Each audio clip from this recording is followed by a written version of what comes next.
Un smartphone, c'est 50 à 100 kg de CO2 qu'on a dû relâcher dans l'atmosphère pour le fabriquer, alors que le smartphone, il pèse 200 grammes.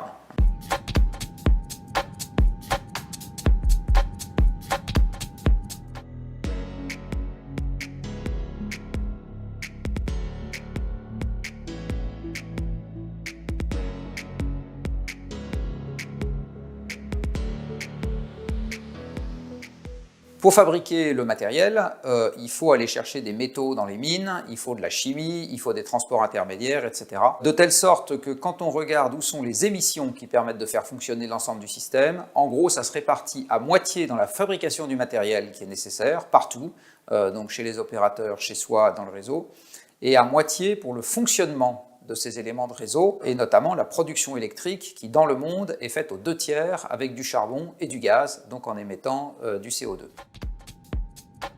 Il faut savoir que les émissions de gaz à effet de serre de l'ensemble du système numérique dans le monde, de l'ensemble du digital dans le monde, c'est aujourd'hui 4% du total planétaire.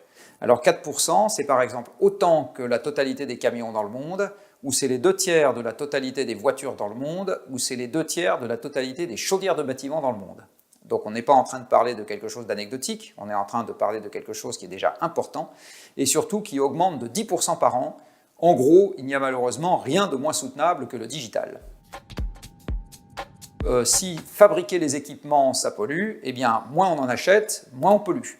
Donc il faut renouveler le moins souvent possible son smartphone, son ordinateur, son écran de télévision, son appareil photo, sa caméra. Il faut les garder le plus longtemps possible. Et quand on les renouvelle, il faut prendre avec le moins de fonctionnalités possible, les écrans les plus petits possibles, etc. Moins ils sont puissants, moins ils auront demandé de choses pour être fabriquées, de matériaux pour être fabriqués, et donc moins on aura, entre guillemets, pollué en les fabriquant. Il ne faut pas croire que parce que l'appareil est petit, on a peu émis pour sa fabrication. En fait, un smartphone ou un ordinateur, c'est pas lourd, mais ça contient beaucoup d'éléments qui sont très intensifs en énergie pour être fabriqués.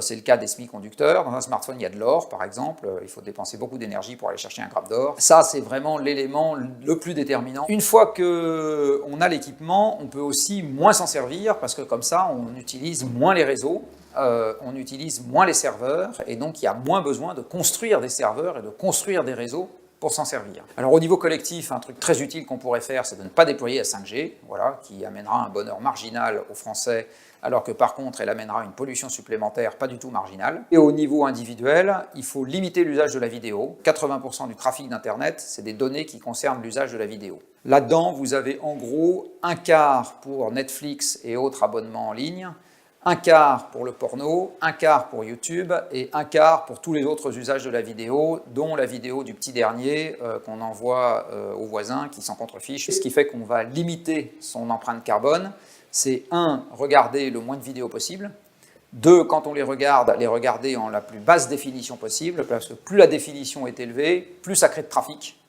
Données. Résilier son abonnement Netflix, c'est une très bonne manière de limiter son empreinte carbone numérique. Éviter d'envoyer des vidéos à tire-larigot, c'est un très bon moyen aussi.